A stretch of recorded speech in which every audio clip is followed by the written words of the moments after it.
2014 সালের 13 জুন ব্রাজিলের সালভাদর শহর। বিশ্বকাপের মঞ্চে মুখোমুখি দুই চিরপরিচিত প্রতিদ্বন্দ্বী স্পেন এবং নেদারল্যান্ডস।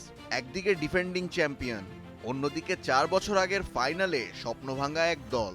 তবে সেদিনের গল্প স্পেনের নয়, সেদিনের গল্প ছিল এমন এক গোলের যা ইতিহাসের পাতায় লেখা থাকবে স্বর্ণাক্ষরে, দ্য ফ্লাইং ডাচম্যান।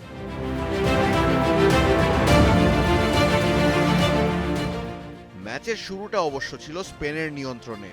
বল ঘুরছে এক পা থেকে আরেক পায়ে। 27 মিনিটে পেনাল্টি থেকে গোল করলেন শাবি আলোনসো। মনে হচ্ছিল 2010 সালের সেই ফাইনালের গল্পটাই আবার ফিরে আসছে।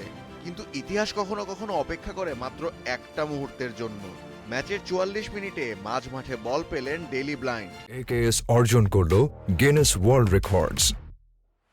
AKS ডি বক্সের নিখুঁত লং পাস। গোলকিপার ইকার ক্যাসিয়াস এগিয়ে আসলেন সামনে, আর সময় যেন এক মুহূর্তের জন্য থেমে গেল।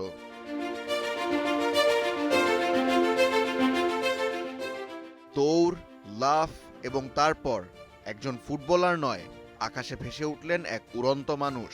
মাটি থেকে শরীর প্রায় সমান্তরাল, আর মাথার নিখুঁত স্পর্শে বল উড়ে গেল ক্যাসিয়াসের মাথার ওপর দিয়ে সোজা জালের ভেতরে। এক মুহূর্তের স্তব্ধতায় অনুবাদ হলো বিস্ময়ের বিস্ফোরণে।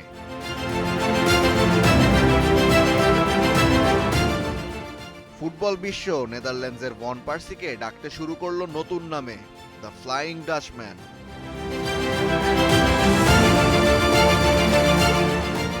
কারণ এটা ছিল এমন একটা হেড যা মধ্যাকর্ষণকেও যেন অস্বীকার করেছিল।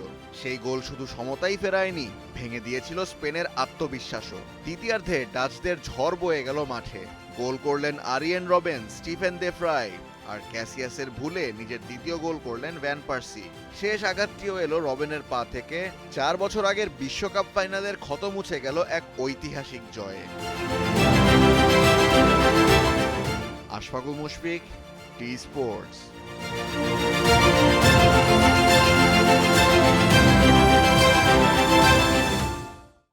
For more updates, subscribe to our YouTube channel and click on the bell icon. Follow us on Facebook and Instagram. Download T Sports app to enjoy exciting games and highlights. Visit tsports.com.